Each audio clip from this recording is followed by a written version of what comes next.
नमस्कार, news point लेकर हाजिर हूं मैं राजीव। दोस्तों, कांग्रेस ने आज बड़ा ऐलान करते हुए बीजेपी को बता दिया है कि उसकी मनमानी के दिन अब पूरे हो रहे हैं। अहमदाबाद में कल से शुरू हुए 2 दिन के कांग्रेस अधिवेशन के मंच से मल्लिकार्जुन खड़गे और राहुल गांधी ने देश को बीजेपी की हकीकत से परिचित कराते हुए बता दिया कि किस तरह बीजेपी के शासन में संविधान को खत्म करने का काम हो रहा है। हाल में वक्फ बिल पारित कराने से लेकर चुनावों में गड़बड़ी, ईवीएम में धांधली, दलितों, अल्पसंख्यकों, पिछड़ों, इन सब के हक को मारना, युवाओं को रोजगार से वंचित रखना, देश के संसाधनों को अपने दोस्तों में बांटना, ऐसे सारे काम बीजेपी धड़ल्ले से करती जा रही है। और जब विपक्ष संसद में अपनी आवाज उठाता है तो उसे भी दबाया जाता है। ये बात कांग्रेस ने अपने मन से आज कही है। आप जानते हैं कि गुजरात में पिछले 30 वर्षों से बीजेपी का ही शासन चल रहा है। अब तो उसे मोदी और शाह का गढ़ कहा जाता है। अपना नाम हमेशा के लिए कायम करने के लिए नरेंद्र मोदी ने अपने नाम का स्टेडियम भी बनवा लिया। लेकिन इन 2 दिनों में कांग्रेस ने बता दिया कि गुजरात मोदी और शाह से पहले गांधी और पटेल का है और इन दोनों महान नेताओं ने हमेशा गरीब आवाम के हित को प्राथमिकता दी, उनके हक के लिए सत्याग्रह किए। इस समय कांग्रेस ऐसे ही एक और सत्याग्रह की तरफ बढ़ती हुई दिखाई दे रही है, जिसमें बीजेपी को खुला चैलेंज मिल गया है कि अब न केवल गुजरात बल्कि देश भी उसके हाथों से जाएगा। आज राहुल गांधी ने क्या कुछ कहा है इसी मंच से, आइए जरा सुन लेते हैं राहुल गांधी को। राहुल गांधी आज बहुत मुखर होकर अपनी बात रख रहे थे और सीधी चुनौती पेश कर रहे थे, सीधा अटैक नरेंद्र मोदी और उनकी सरकार पर, बीजेपी और आरएसएस पर। लेकिन उन तमाम मसलों को कैसे अपने इस मंच से राहुल गांधी रख रहे हैं, जरा सुनिए। ये सच है, आज जो भी कहें उनकी विचारधारा कॉन्स्टिट्यूशन के खिलाफ है। वो लोकतंत्र को खत्म करना चाहते हैं, वो हिंदुस्तान की सारी संस्थाओं को कंट्रोल करना चाहते हैं और अंबानी अदानी को हिंदुस्तान का पूरा धन पकड़ाना चाहते हैं। और हमारी विचारधारा कहती है कि यह देश हर जात का, हर धर्म का है, हर भाषा का है। इस देश की संस्थाएं, इस देश के इंस्टीट्यूशंस किसी एक संगठन के नहीं है, कांग्रेस पार्टी के नहीं है, इस देश की जनता के हैं और इस देश की जनता को उन इंस्टीट्यूशन पर कंट्रोल होना चाहिए। यह लड़ाई चल रही है। कुछ दिन पहले बीजेपी ने लोकसभा में वक्फ बिल पास किया। वक्फ बिल फ्रीडम ऑफ रिलीजन पर आक्रमण है, कॉन्स्टिट्यूशन पर आक्रमण है। उसके एकदम बाद ऑब्जर्वर न्यूज़पेपर, उनका जो न्यूज़पेपर है, ऑर्गेनाइजर नहीं, ऑर्गेनाइजर में लिखते हैं कि अब जो क्रिश्चियन कम्युनिटी है उनकी जमीन पर हम आक्रमण करने जा रहे हैं। और उसके बाद जो हमारे सिख भाई हैं आपके पास भी आएंगे। तो आप ये मत सोचिए कि ये आप पर आक्रमण नहीं है। और ये एंटी कॉन्स्टिट्यूशन है और anti freedom of religion act है और ये देश के सब लोगों को मालूम होना चाहिए।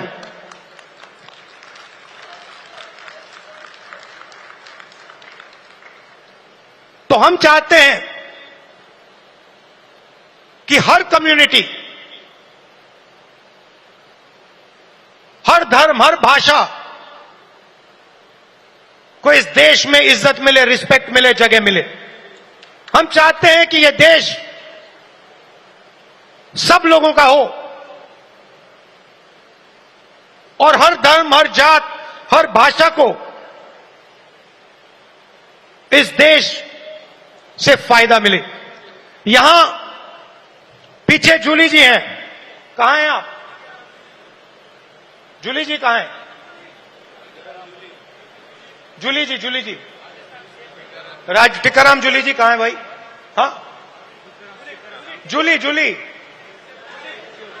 बुलाइए उनको।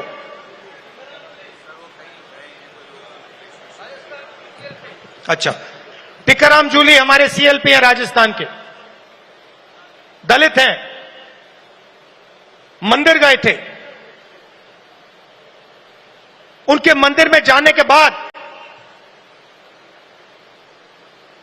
बीजेपी के नेताओं ने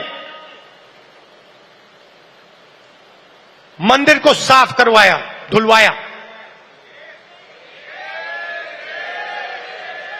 और वो अपने आप को हिंदू कहते हैं। एक दलित व्यक्ति को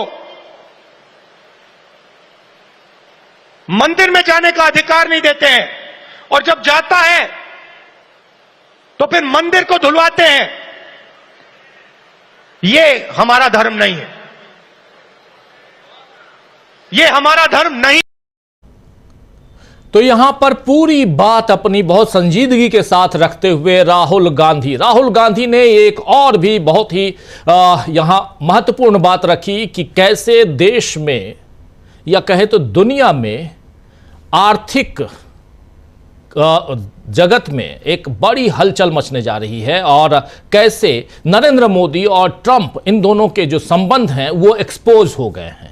आइए जरा वो भी सुन लेते हैं कि कैसे राहुल गांधी ने एक तरफ जहां देश की सामाजिक संरचना और उसमें दलितों, आदिवासियों, अल्पसंख्यकों, उसमें वक्फ बिल को लेकर ये तमाम बातें, आर्टिकल अनुच्छेदों की बात करते हुए इन सब पर हमला, यानी संविधान पर कैसे हमला हो रहा है ये कह रहे हैं, तो दूसरी तरफ देश जो है एक खतरनाक मोड़ पे कैसे आ गया है, उसमें नरेंद्र मोदी का क्या रोल है उसको एक्सपोज कर रहे हैं यहां राहुल गांधी और ट्रंप के संबंधों को उजागर करते हुए। देखिए, सुनिए जरा क्या कह रहे हैं राहुल गांधी।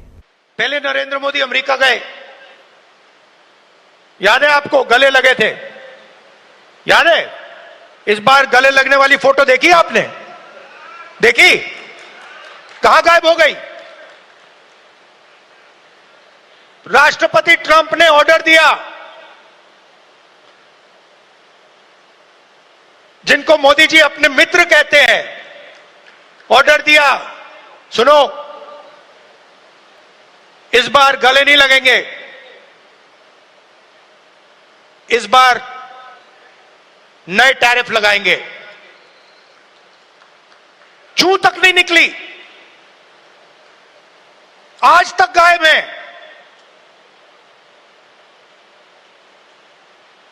जनता का ध्यान वहां ना चला जाए तो पार्लियामेंट में 2 दिन ड्रामा चलाया, मगर सच्चाई है कि आर्थिक तूफान आने वाला है। कोविड आया था, नरेंद्र मोदी जी ने थाली बजवाई, मोबाइल फोन की लाइट दिखवाई। अब आर्थिक तूफान आ रहा है, सामने है, करोड़ों लोगों को नुकसान होगा। 50 साल से सबसे ज्यादा बेरोजगारी आज है। कहां गए नरेंद्र मोदी? कहां छुप गए हैं?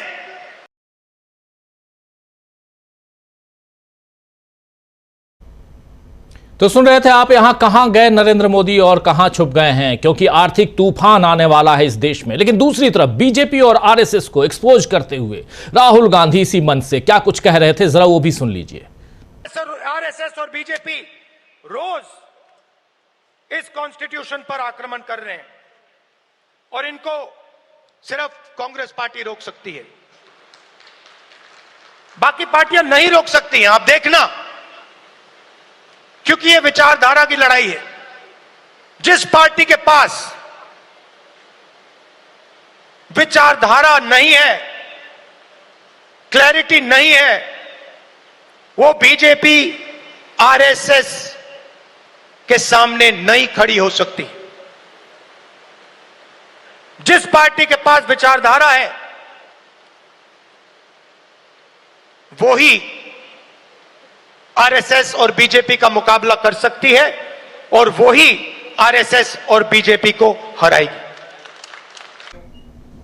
तो साफ साफ यहां राहुल गांधी आरएसएस और बीजेपी को चुनौती देते हुए और बीजेपी के सामने अगर कोई मजबूती के साथ कोई पार्टी खड़ी हो सकती है तो वो कांग्रेस पार्टी है, ये बताते हुए यहां राहुल गांधी इस मंच से ललकार रहे थे। वहीं उनसे पहले मल्लिकार्जुन खड़गे ने जब इस सेशन की शुरुआत की तो उन्होंने भी पत्रकारों से कहा कि डरो मत, हम सत्ता में आएंगे। आइए जरा सुन लीजिए मल्लिकार्जुन खड़गे को।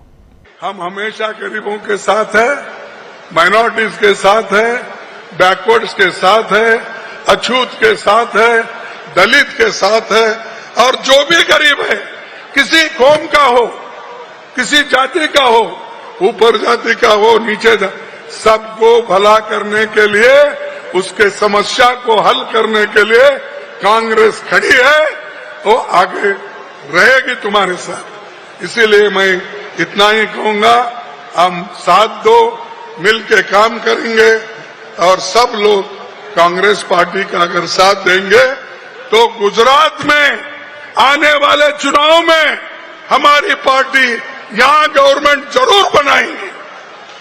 यह अतिशयोक्ति नहीं है। जब राहुल गांधी जी ने यहां आकर 10 साल पहले उन्होंने जो कोशिश की थी, हम असेंबली में कितने वोटों से पीछे थे?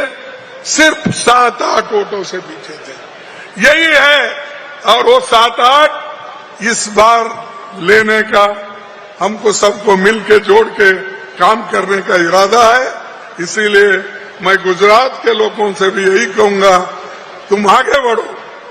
शक्ति सिंह, तुम्हारी शक्ति दिखाओ, और तुम्हारी शक्ति दिखाओ, सबको साथ लो, और हम आपके साथ हैं, सब मिलके काम करेंगे।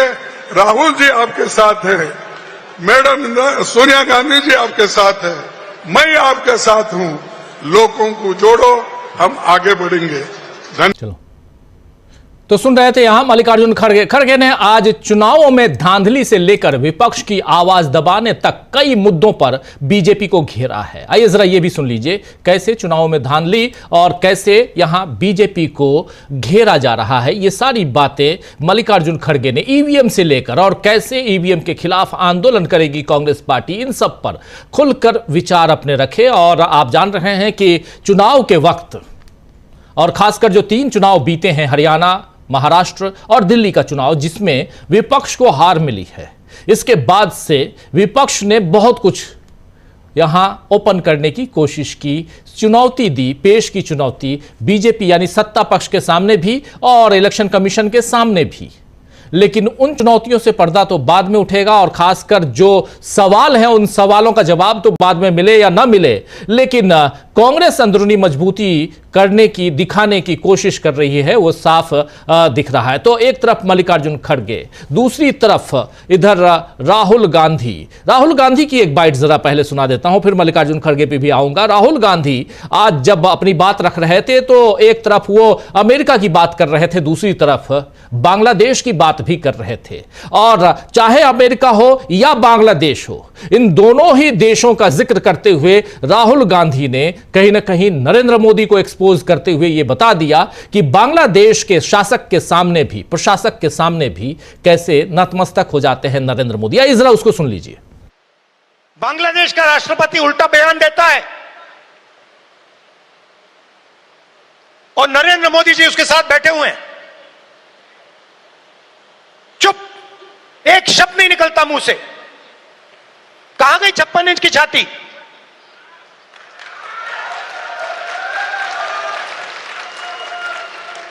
जब प्रधानमंत्री को कहना था, इंदिरा गांधी से एक बार किसी ने पूछा, डू यू लीन लेफ्ट और राइट, मतलब आप दाएं लीन करती हैं, बाएं लीन करती हैं? इंदिरा गांधी जी ने कहा, मैं हिंदुस्तान की प्रधानमंत्री हूं, मैं ना दाएं लीन करती हूं ना बाएं लीन करती हूं, बीच में सीधी खड़ी रहती हूं। ये हमारे जो नए प्रधानमंत्री हैं, ये सीधा सामने मत्था टेक देते हैं।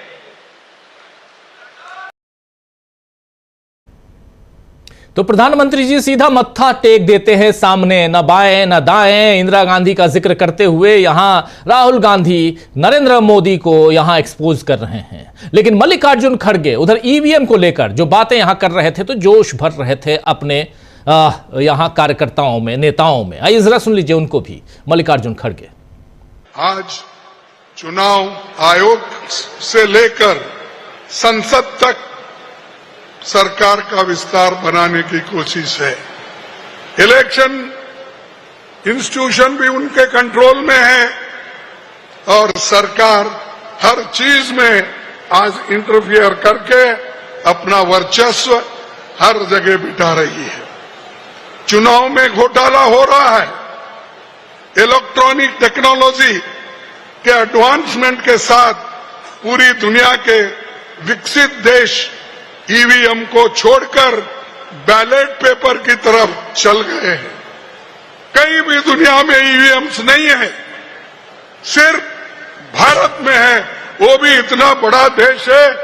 140 करोड़ लोग लोकतंत्र में विश्वास रखते हैं। इसीलिए मैं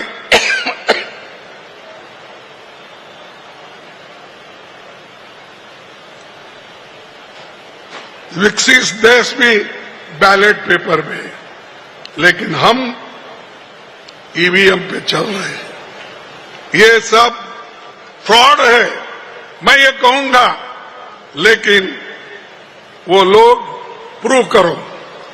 अरे आपने ऐसे टेक्निक बना लिए हैं कि जिससे आपको फायदा हो, अपोजिशन पार्टी को नुकसान हो, ऐसे टेक्नोलॉजी बनाकर अगर हमको हराना चाहते हैं तो आज नहीं कल इस देश के नौजवान उठेंगे और आपको हाथ पकड़ के ये कहेंगे हमको बैलेट पेपर होना चाहिए, ईवीएम नको। तो ये युवाओं से आह्वान करते हुए यहां साफ साफ नजर आ रहे हैं मल्लिकार्जुन खड़गे। आपको बता दो दोस्तों कि कांग्रेस ने बेलगावी अधिवेशन और उसके बाद दिल्ली की बैठक में तय किया था कि यह साल संगठन को मजबूत करने का साल रहेगा और अब इस पर काम शुरू भी हो चुका है। राज्यों के प्रभारियों से लेकर नए अध्यक्षों की नियुक्ति, जिला अध्यक्षों की बैठक, अलग अलग इकाइयों की मजबूती, ऐसे कई काम हैं जो कांग्रेस संगठन के भीतर कर रही है और बाहर इंडिया गठबंधन के एजेंडे को मजबूत कर रही है, जिसमें सबसे अहम है संविधान को बचाना। अब अहमदाबाद से भी इसी सिलसिले को आगे और आगे बढ़ाने का काम कांग्रेस ने किया है, जिसे बीजेपी किस तरह काउंटर कर पाएगी यह देखना होगा, क्योंकि उसके एजेंडे पूरे तो हो रहे हैं लेकिन उसमें सियासी फायदा मिलने की जगह नुकसान हो रहा है। वक्फ संशोधन पर चाहे जम्मू कश्मीर विधानसभा में हंगामा हो या मुस्लिम पर्सनल लॉ बोर्ड का अल्टीमेटम हो या सुप्रीम कोर्ट में और याचिकाओं का दाखिल होना हो, बीजेपी को इस मुद्दे पर कृषि कानून की तरह शायद यू टर्न लेना पड़े, इसके पूरे आसार हैं। तो किस तरह बीजेपी को कांग्रेस से मिल गई है बड़ी चेतावनी, बड़ी चुनौतियां और मनमानी के दिन बीजेपी के कैसे पूरे हो रहे हैं और कैसे कांग्रेस पार्टी ने ढेर सारे ऐलान कर दिए हैं, इसी पर चर्चा करेंगे। ये हमारे साथ कुछ वरिष्ठ साथी जुड़े हुए हैं, उन सबसे पहले आपका परिचय करवाता हूं और आगे बढ़ते हैं। बहुत कुछ है इस पिटारे में। हमारे साथ जुड़े हुए हैं सीधे अहमदाबाद से शकील अख्तर जी, इधर दिल्ली से तीन साथी जुड़े हुए हैं, अमलेंदु उपाध्याय जी, प्रशांत टंडन जी और पंकज चतुर्वेदी जी जुड़े हुए हैं हमारे साथ, और उधर सुनील शुक्ला जी जुड़े हुए हैं सीधे इलाहाबाद, जो अब प्रयागराज है। आप सबका स्वागत इस्तकबाल है, स्वागत इस्तकबाल आप तमाम दोस्त साथी शुभचिंतक आप सबका, जो अब तक जुड़ चुके हैं उनका भी, जो जुड़ने वाले हैं उनका भी। सीधा शकील जी आपके पास ही आना चाहता हूं, बहुत कुछ है। इसके बाद प्रेस कॉन्फ्रेंस हुई है, जयराम रमेश थे, वो भी देखेंगे थोड़ा सा, उसमें भी आगे की प्लानिंग देखेंगे, समझेंगे। लेकिन क्या कुछ रहा आपकी जुबानी, आप अहमदाबाद में हैं, आपसे बेहतर और कौन बताएगा। जी राजीव जी, आपने दोनों के भाषण के जो प्रमुख अंश हैं वो सुना दिए, लेकिन कुछ बातें हम और बताना चाहेंगे। सबसे बड़ी बात जो है, जो इस सेशन में हुई है, आईसीसी के संगठन को मजबूत बनाने के लिए और उसके लिए एक प्रोग्राम दिया गया है। बिल्कुल लास्ट में ये जो है अनाउंसमेंट किया केसी वेणुगोपाल ने कि 15 अप्रैल तक जिला अध्यक्षों की नियुक्तियों का काम शुरू हो जाएगा। हर प्रदेश अध्यक्ष को कहा गया है कि वो 15 अप्रैल से इस काम को करना शुरू कर दे और उसके बाद जिला अध्यक्षों का पहला सम्मेलन गुजरात में कांग्रेस करने जा रही है, राज्यवार।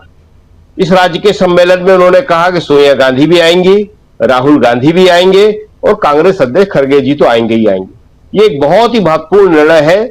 इसके बारे में कई दिनों से चर्चाएं थी। राहुल गांधी ने यहां पे 3 दिन तक जिला अध्यक्षों का सम्मेलन किया। आज ये भी फैसला हुआ कि जो टिकट है उसमें भी जिला अध्यक्षों को पावर दिए जाएंगे। हालांकि ये पावर पहले से थे, बिना डीसीसी के मंजूरी के किसी भी कैंडिडेट पर विचार नहीं होता था, लेकिन कई बार जिसको राहुल गांधी खुद कहते हैं कि पैराशूट कैंडिडेट उतर जाते थे। अब राहुल गांधी का कहना है कि इसमें डीसीसी को बहुत ही महत्वपूर्ण रूप से जोड़ा जाए। उन्होंने कहा कि ये हमारे जो है सबसे महत्वपूर्ण अंग है और गुजरात के बाद ये मीटिंग जो है राजस्थान में होगी। अभी 2 राज्यों का उन्होंने बता दिया है जी।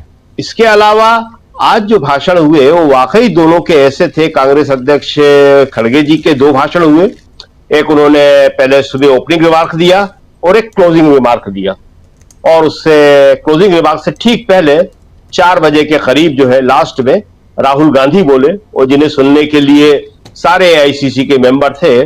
और राहुल ने जिस तरह से हमला किया वो बीजेपी के लिए बहुत ही मुश्किल डालने वाला है, क्योंकि उससे जो लोगों में उत्साह आता है राहुल के बोलने से। देखिए, दिन भर के सेशन में सब इंतजार कर रहे थे राहुल के भाषण का। हालांकि खड़गे जी बहुत अच्छा बोलते हैं और बहुत अच्छा बोले भी वो, उन्होंने बहुत अटैक किए। खड़गे जी के भाषण का एक अंश और है, वो हम आपको बता दें। उसमें उन्होंने बड़ी खास बात कही कि ये देश को बेचना चाह रहे हैं, मोदी जी देश को बेच देंगे जी। बहुत बड़ी बात कही उन्होंने। दूसरी एक खड़गे जी की बात, एक और महत्वपूर्ण बात है। खड़गे जी ने ये कहा कि हम प्रचार नहीं कर पाते हैं।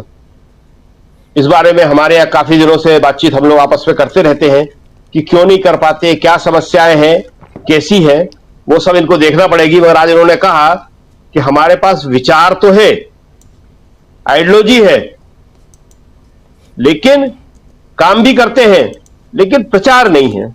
वो कैसे होगा ये उन्हें देख रहा है। दूसरी उन्होंने जो एक खास बात कही जो शायद आई नहीं है कि पैसा नहीं है। तो इसमें एक बड़ी चर्चा हुई कि पैसा जो है कांग्रेस के पास, कांग्रेस के फंड में नहीं है, पर कांग्रेसी नेताओं के पास कभी पैसे की कमी नहीं रही, और आज 11 साल बाद भी कांग्रेस के नेताओं के पास पैसा नहीं है। बीजेपी के पास जो पैसा आता है वो ज्यादातर पार्टी फंड में आता है। उसके पैसे का नेताओं के पास इधर उधर जाना थोड़ा मुश्किल होता है, और कांग्रेस में जो पैसा आता है वो नेताओं के पास जाता है, पार्टी फंड में जाना थोड़ा मुश्किल होता है। तो ये 2 बातें उन्होंने कही। एक प्रचार की, कांग्रेस प्रचार क्यों नहीं कर पाती है, ये कांग्रेस को सोचना पड़ेगा, देखना पड़ेगा कि किस तरह से उसका प्रचार तंत्र है, किस तरह से वो असफल है, क्यों असफल है। यहां आपने जो भी दिखाया दोनों का, हम वहां थे दोनों के भाषण में। खड़गे जी के 2 भाषण हुए, राहुल का 1 भाषण हुआ, और इतना भाषण शायद ही किसी ने दिखाया हो, शायद क्या दिखाया ही नहीं होगा। आपने करीब करीब सारी बातें बता दी। कुछ छोटी मोटी बातें और हैं जिनको हम बताने की कोशिश कर रहे हैं। तो ये जो प्रचार है, जो लोगों तक बात पहुंचाने की है, वो तो हो रहा है, लेकिन कहां हो रहा है, कौन कर रहा है, कितना कर रहा है। इसी संदर्भ में एक बात हम और बता दें आपको कि राहुल ने आज ऑर्गेनाइजर का जिक्र किया। उन्होंने कहा कि ऑर्गेनाइजर में छपा है कि इसके बाद ये क्रिश्चियनिटी पे हमला करेंगे। राहुल ऑर्गेनाइजर पढ़ते हैं, हमने भी लिखा, अच्छी बात है, लेकिन कभी अपना नेशनल हेराल्ड भी पढ़ लिया करें। उस नेशनल हेराल्ड में क्या छपता है, क्या नहीं छपता, ये बड़ी जरूरी चीज है। आज वहां लोग उसकी कॉपी लिए घूम रहे थे, जिसमें वक्फ बोर्ड का करीब करीब समर्थन किया गया था। आप भी अगर होगा तो हम तो कल आ ही रहे हैं, हम आपको दिखाएंगे। वो वह सारे पत्रकार दिखा रहे थे कि साहब देखो ये होता है, कांग्रेस के खुद नेता। तो ये राहुल गांधी को देखना चाहिए। अभी हमने ट्वीट किया है कि राहुल ऑर्गेनाइजर देखते हैं, मगर क्या नेशनल हेराल्ड भी देखते हैं वो।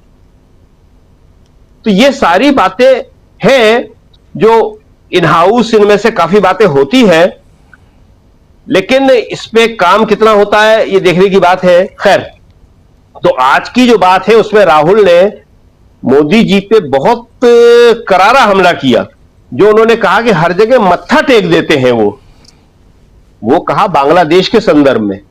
अमेरिका के सामने तो बोल ही नहीं पाते, बांग्लादेश के राष्ट्रपति के सामने भी नहीं बोल पाते हैं। और ये वाकई बहुत गंभीर बात है, और लोगों तक राहुल का ये मैसेज पहुंचेगा कि आखिर देश में हो क्या रहा है।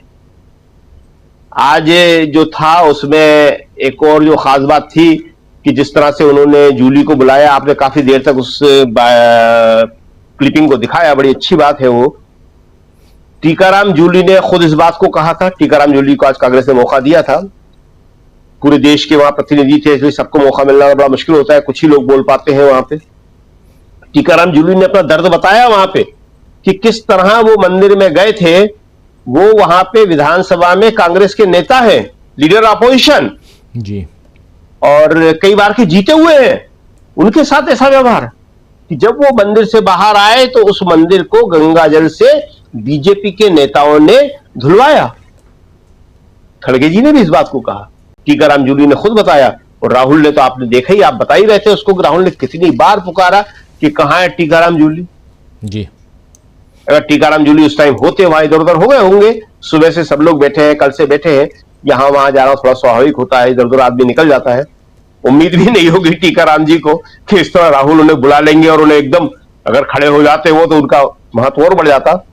तो ये सारी बातें खड़गे जी ने भी कही, राहुल जी ने भी कही कि देश में संविधान को, संवैधानिक संस्थाओं को किस तरह खत्म किया जा रहा है। और इसका जो लार्जर मैसेज है गुजरात से, ये बात पूरे देश में जा रही है। लेकिन बात वही प्रचार की आती है कि जैसे कल भी बात हो रही थी कि वो वहां क्या कहते हैं, इन हाउस क्या बात हो रही है, उसको किस तरह से पेश किया जा रहा है, ये बहुत बड़ी समस्याएं हैं। और कांग्रेस इसके बारे में कितनी गंभीर है कि जो वो कह रही है, जो उसका अर्थ है, वो ठीक से लोगों तक पहुंच पा रहा है या नहीं पहुंच पा रहा। पैसों की कमी, प्रचार तंत्र का न होना या प्रचार तंत्र का कमजोर होना, ये सारे बातें जो है वहां पे एआईसीसी के मेंबर्स में हो रही थी जी। वो सारे इस बात को लेकर चिंतित थे कि हमारे इन सारे मामलों में क्या करा जाएगा। जिलाध्यक्षों को पावर देना अच्छी बात है, लेकिन ये थोड़ी सी कागजी किस्म की बात है, क्योंकि ये जो है जिलाध्यक्षों के पास पहले भी पावर थे। ये आप उनको किस तरह से उसमें शामिल करेंगे, ये सब देखने की बात होगी। लेकिन ठीक है, नींव का पत्थर आप उनको मान रहे हैं। दोनों नेताओं ने कहा कि ये हमारे नींव के पत्थर, इन्हें मजबूत करेंगे, ये बहुत अच्छी बात है, ये करा जाना चाहिए। लेकिन इसके साथ ही जो परिवर्तन है, जो चेंजेस है, किन लोगों को आगे लाना है, उस सब पर भी यहां विचार होना चाहिए। और शायद वो आगे होगा, क्योंकि अभी बिहार के चुनाव तक कांग्रेस के पास काफी टाइम है। और यहां से सिर्फ जो एआईसीसी के मेंबर ही नई ऊर्जा लेके नहीं जाएंगे, हमें लगता है, क्योंकि राहुल और खड़गे जी, सोनिया जी पूरे टाइम रही वहां। आश्चर्यजनक रूप से वो वहां पे आपने देखा होगा कि नीचे बैठी हुई थी।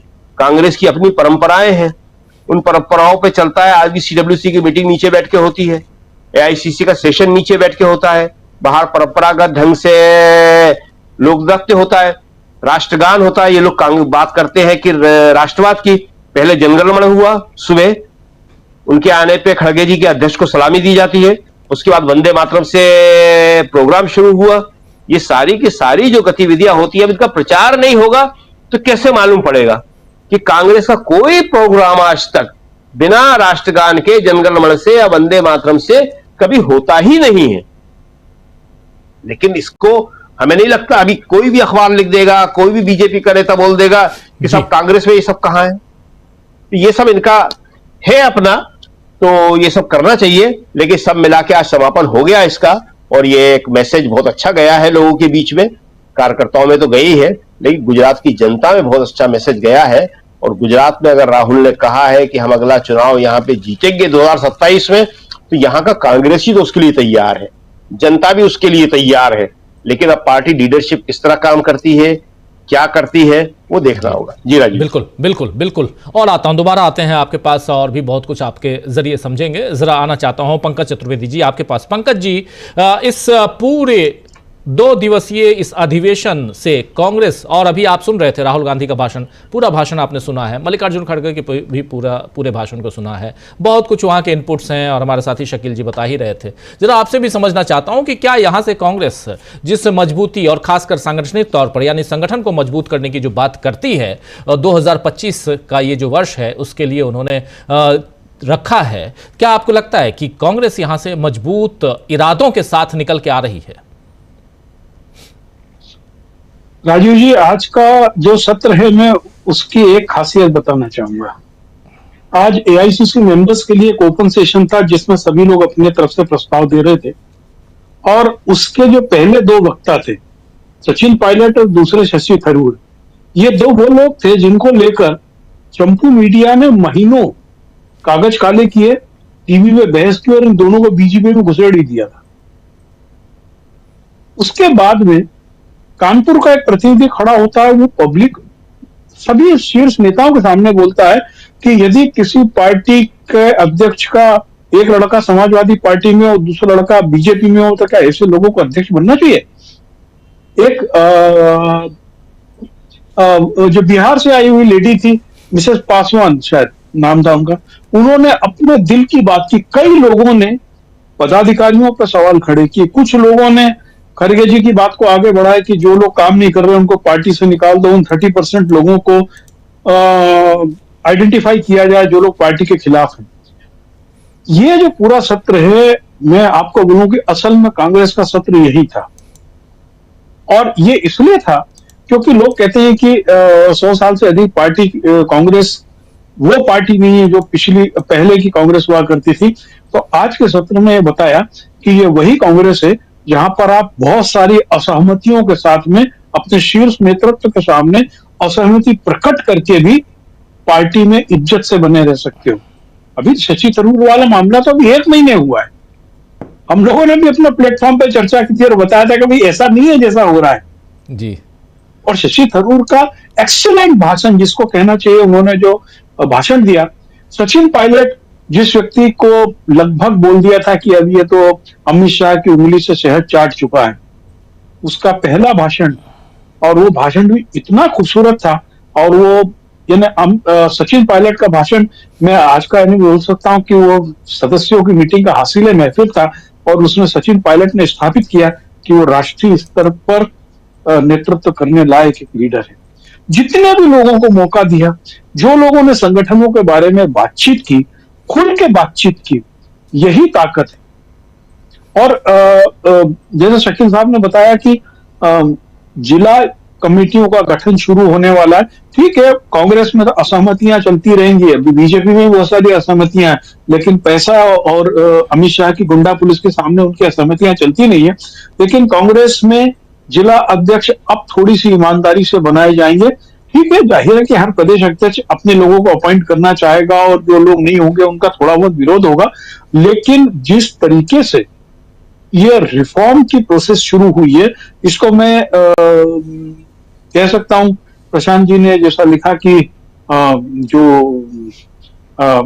रिले रेस होती है उसमें एक बैटन दूसरे को पकड़ाया जाता है, और इसी तरीके से ये प्रोसेस होती है कि जो जनरेशन गैप को भरना और अगली जनरेशन को ताकत को देना। ये इस सम्मेलन की बहुत खूबसूरती रही है। इसने एक चीज और तय की कि कांग्रेस के पास में डेडिकेट का कार्यकर्ता है। अब आप देखिए कि हम बोलते हैं कि उत्तर प्रदेश में कांग्रेस सबसे ज्यादा कमजोर है, लेकिन आपको जानकर आश्चर्य होगा कि इस एआईसीसी सम्मेलन में सबसे ज्यादा प्रतिनिधि 112 के आसपास उत्तर प्रदेश से ही है, उसके बाद में तमिलनाडु का नंबर है। तो कांग्रेस ने जिस प्रकार से एआईसीसी के मेंबर्स को बुलाया, बातचीत की, इससे एक चीज तो तय हो गया कि पार्टी में अब प्रदेश अध्यक्ष यानी हर आदमी ये नहीं चाहेगा कि राहुल गांधी की गणेश परिक्रमा करे, वो अपने स्तर पर अपने जिले की योजनाएं बनाए। जैसे एक बातचीत हुई कि अब जिला स्तर पर भी पार्टी को जो फंड है वो कुछ दिया जाएगा कार्यक्रम के लिए। जैसा भी ये कार्यक्रम शुरू हुआ है कि हर राज्य में कांग्रेस की जो प्रॉपर्टीज हैं, कांग्रेस के पास प्रॉपर्टी है, उसमें दूसरे कब्जा किए बैठे। अब आप सोचिए कि त्रिपुरा सरी के छोटे से राज्य में कांग्रेस की 300 प्रॉपर्टी अभी निकल के आई हैं, वहां प्रदेश कांग्रेस कमेटी ने अपना ये शुरू किया हिसाब किताब लगाना। यदि कांग्रेस अपनी प्रॉपर्टीज को लेकर सामने आते हैं और उस प्रॉपर्टीज का रिस्ट्रक्चर अर्निंग के हिसाब से करना शुरू करते हैं, तो एक ये बहुत बड़ा काम होगा। कोई भी जिला देश का नहीं है जहां पर कांग्रेस के जिला कार्यालय के लिए जगह नहीं है, लेकिन वो जगह किनने खाली, किनके कब्जों में हुआ, इसके लिए शायद एक पूरा एक अभियान चल रहा है। इसमें कुछ लोगों को अकाउंटेबल, रिस्पॉन्सिबल बनाया गया और कुछ राज्यों की मेरे पास जानकारी थी कि जहां से आना शुरू हो गया, और यही इस सम्मेलन का सबसे बड़ा उपलब्धि होगी। जी बिल्कुल बिल्कुल बिल्कुल, आप सही कह रहे हैं। हम लोग चर्चा कर रहे हैं कांग्रेस के इस 2 दिवसीय महाधिवेशन, इस सम्मेलन की, और उससे कांग्रेस को क्या हासिल हुआ, और कांग्रेस क्या विपक्षी पार्टी तो है ही, लेकिन और मजबूत पार्टी के रूप में उभर के आएगी इसके बाद। क्या राहुल गांधी का भाषण इतना इम्पैक्टफुल था, क्या मल्लिकार्जुन खड़गे वो चुनौती पेश कर पाए, इन सब पे हम बात कर रहे हैं। उनके भाषणों के कुछ अंश को आप सुन चुके हैं, लेकिन इन सब के बीच जब ये कार्यक्रम खत्म हुआ तो प्रेस कॉन्फ्रेंस हुई, और प्रेस कॉन्फ्रेंस में जयराम रमेश ने आगे की रणनीति और आज दिन भर जो घटनाक्रम हुआ उस पर कुछ बातें कही हैं। आइए जरा सुन लेते हैं जयराम रमेश को, और फिर सीधे प्रशांत टंडन जी आपके पास आता हूं, आपसे भी समझूंगा कि आखिर यहां से आगे कांग्रेस क्या लेके आ रही है ये अहमदाबाद के इस अधिवेशन से। जयराम रमेश को सुनिए। जो 2 प्रस्ताव रखे गए हैं एआईसीसी सदस्यों के सामने, ये पहला प्रस्ताव है न्याय पथ, संकल्प, संघर्ष, समर्पण।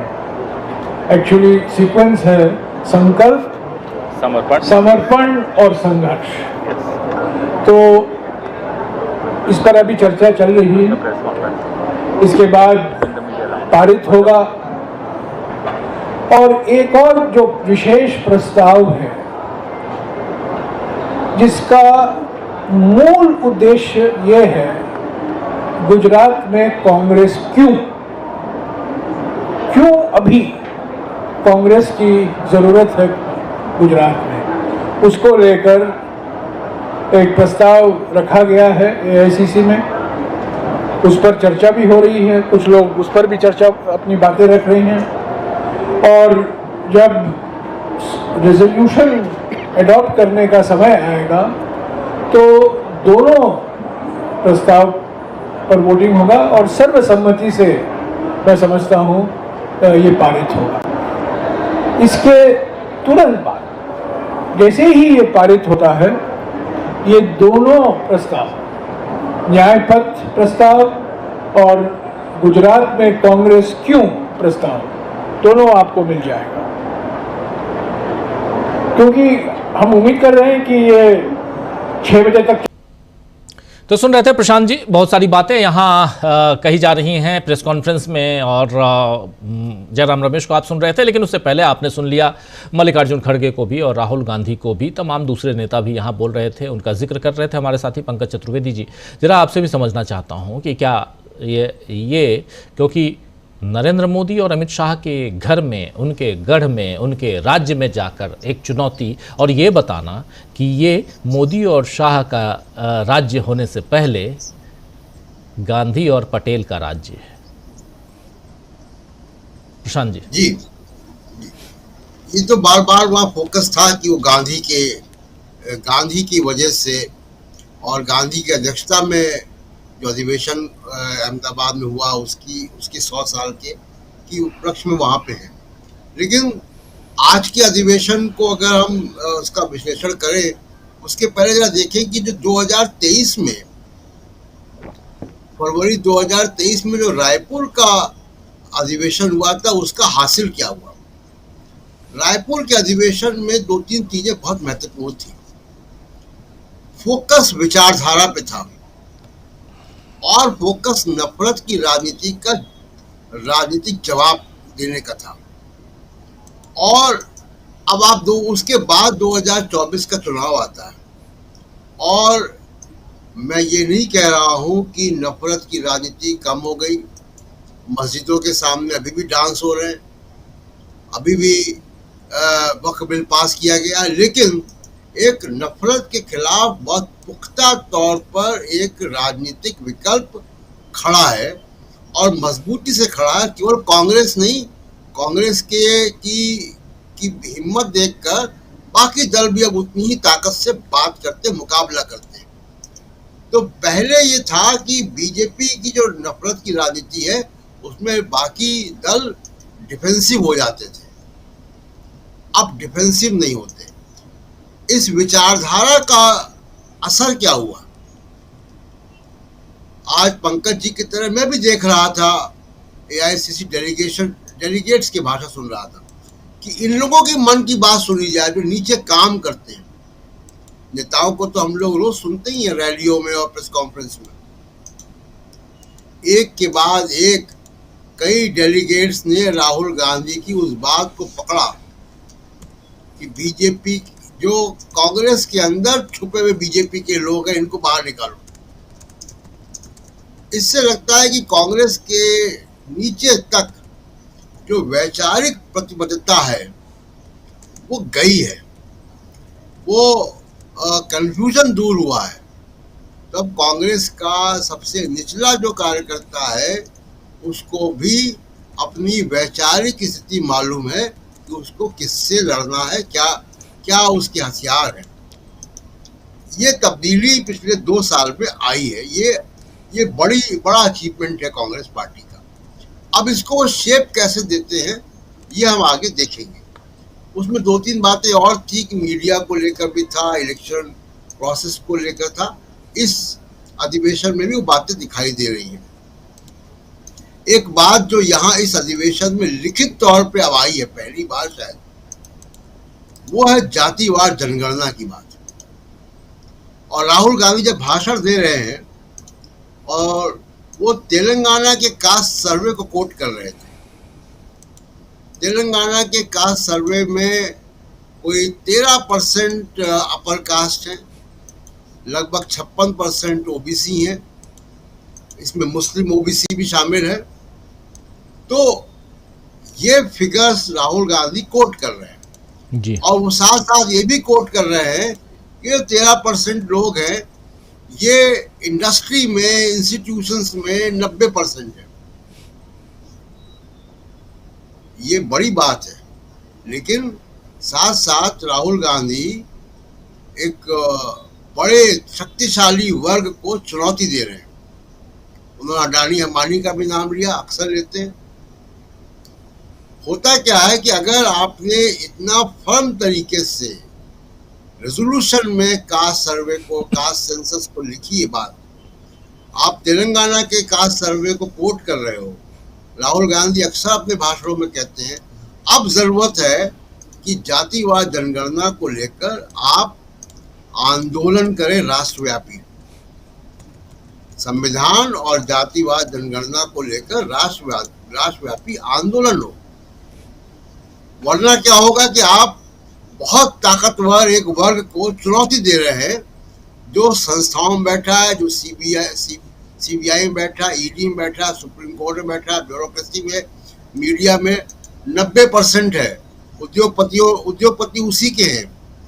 आप उसको अगर चुनौती देकर निकल जाएंगे जी। तो वो हमलावर होगा, वो हमलावर है। जब हम लोग ये बात कर रहे हैं, अगर कोई गोदी मीडिया देख ले तो आपको दिखाई दे जाएगा कि वो कैसा हमलावर है।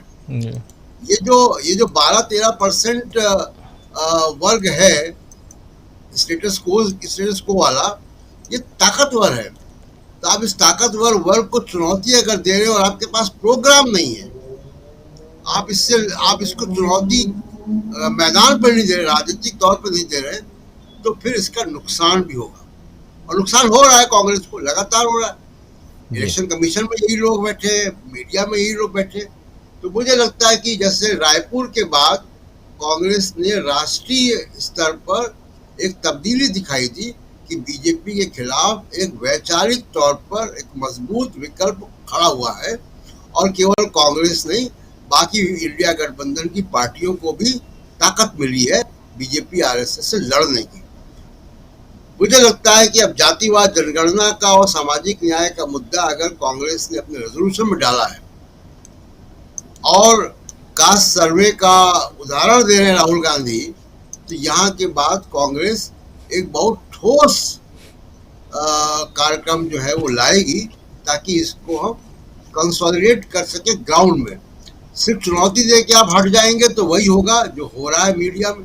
जी राजीव, बिल्कुल बिल्कुल आप सही कह रहे हैं, जो हो रहा है। और मीडिया का एक बड़ा वर्ग 99% जो आपके खिलाफ है।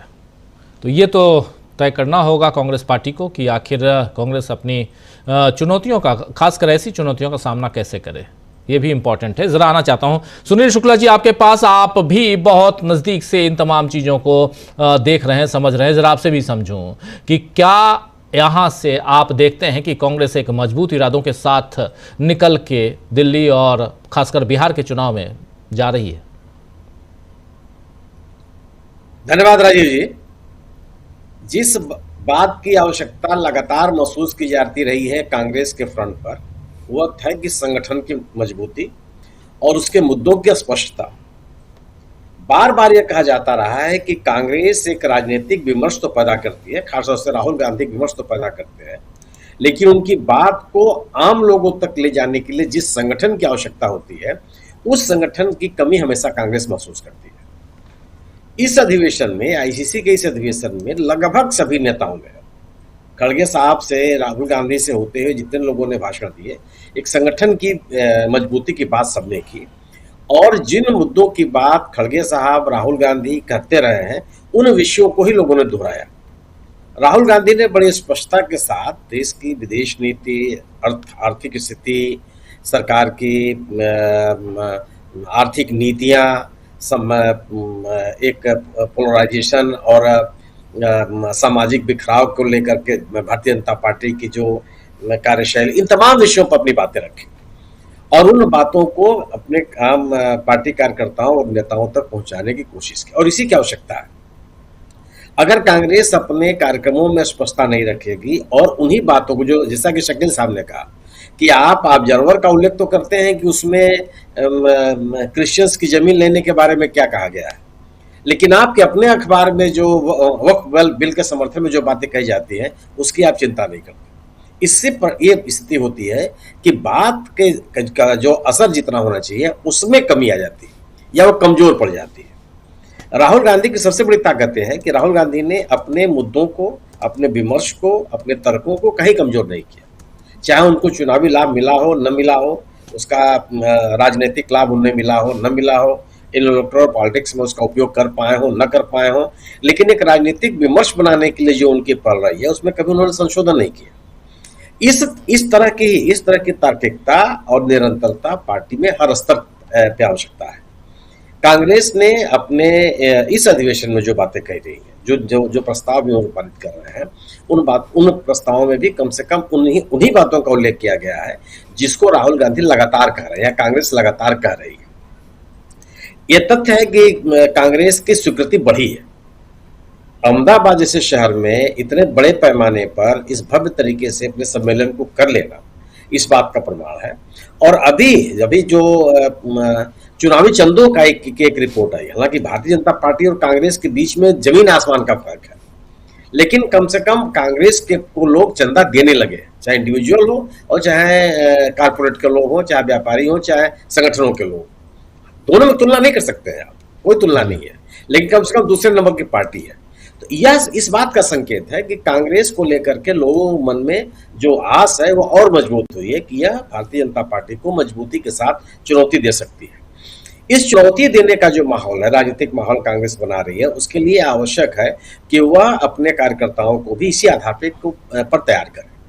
इससे अगर इस बात को अगर अपनी मजबूती से अपनी बात को नहीं कहेंगे तो निश्चित रूप से जो कोशिशें केंद्रीय नेतृत्व द्वारा, कांग्रेस के केंद्रीय नेतृत्व द्वारा की जा रही हैं, उसका वो असर नहीं होगा।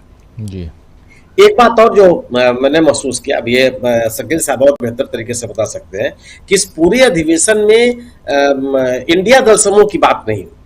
और मुझे लगता है कि अब किसी भी राजनीतिक दल के अपने सम्मेलन में अपनी पार्टी की बात कोई करेगा, उसमें संगठन की बात तो राजनीतिक स्तर पर अलग से कर लेगा वो। और कांग्रेस का अपने संगठन को विभिन्न राज्यों में मजबूत करना, विभिन्न राज्यों में अपने राजनीतिक कार्यक्रमों का उल्लेख, अपने जनाधार को बढ़ाने के लिए की जा रही कोशिशें और चुनावी राजनीति के लिए जो आवश्यक जरूरतें हैं उनकी चर्चा, यह महत्वपूर्ण रूप से इसका उल्लेख किया जाना चाहिए।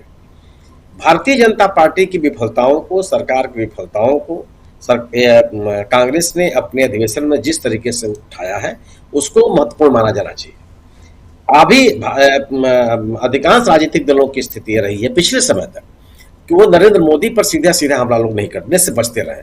यह शुरुआत राहुल गांधी ने की और यह अब धीरे धीरे और मजबूत होता जा रहा है जी।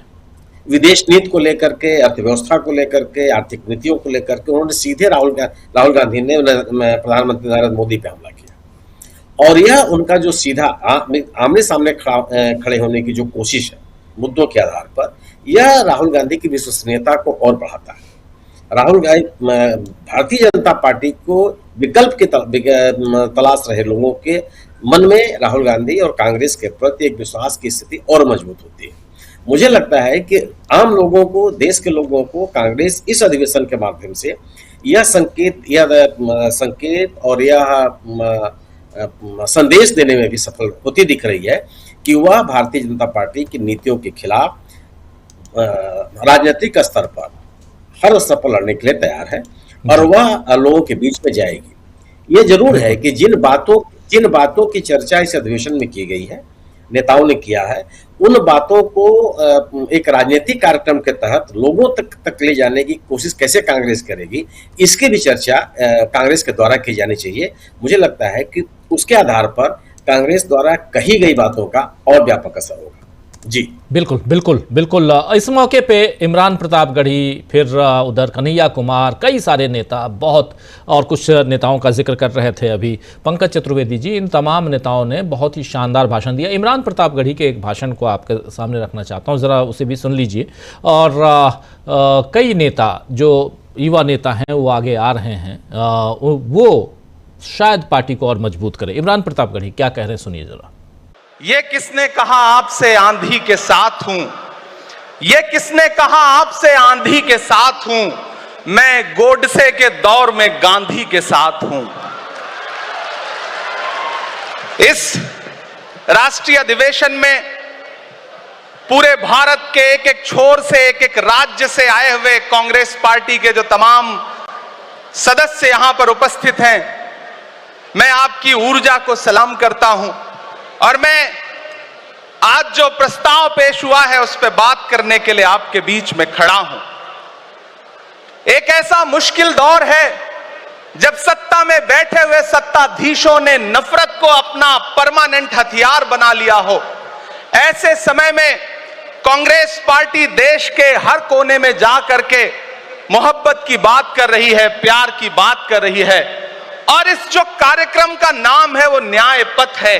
न्याय पथ यानी कि इंसाफ का रास्ता, और उस इंसाफ के रास्ते पर अपने अतीत की विरासत को संभाल करके, संजो करके लेके चलता हुआ एक ऐसा न्याय का योद्धा जिसका नाम राहुल गांधी है, जो हम सब के लिए प्रेरणा का स्रोत है। मैं गुजरात में खड़ा हूं, जो महात्मा गांधी का गुजरात है, जो सरदार वल्लभ भाई पटेल का गुजरात है। तो मैं इस गुजरात में खड़ा होकर के अपने अतीत और अपने वर्तमान को मिलाता हूं, तो मैं ये महसूस करता हूं और फख्र से सोचता हूं कि मैं वो हूं, मैं कांग्रेस का अदना सा एक वो सिपाही हूं जिसकी जड़ें जाकर के महात्मा गांधी से मिलती हैं और जिसके कदम जाकर के राहुल गांधी से मिलते हैं। मैं सौभाग्यशाली हूं कि मैं कांग्रेस पार्टी का एक अदना सा सिपाही हूं।